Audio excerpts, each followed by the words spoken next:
నమస్కారం అండి. నా పేరు మధు. అది మొట్లతండ గ్రామ పంచాయతీ. మాది 2018లో గ్రామ పంచాయతీ అయింది. మొట్లతండ గ్రామ పంచాయతీ.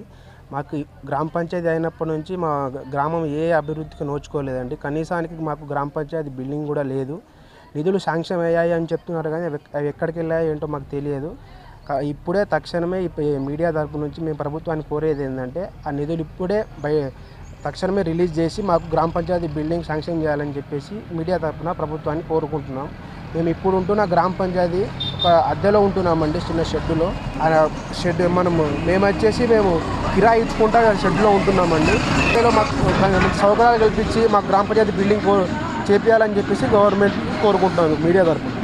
ఇక్కడ మొట్లతండ గ్రామ పంచాయతీలో ఈ గ్రామ పంచాయతీ ఇంతకుముందు ఒక ఇంట్లో ఉన్నది, కిరాయికి ఉన్నారు. ఆ ఇంట్లో వాళ్ళ కుటుంబ సభ్యులు రావడం వల్ల సరిపోకపోవడం వల్ల ఇక్కడ పెద్ద కిరాణా కొట్టులాగా డబ్బా ఉంటాయి, ఈ డబ్బాలో పెట్టడం జరిగింది. ఈ లోపు కిరాయి ఎవరైనా ఇచ్చినట్లయితే ఆ ఇంట్లోకి గ్రామ పంచాయతీ మార్చడం జరుగుతుంది. ఎంజీఎన్ఆర్జీఎస్లో కూడా కొత్త బిల్డింగ్ శాంక్షన్ ఉన్నది.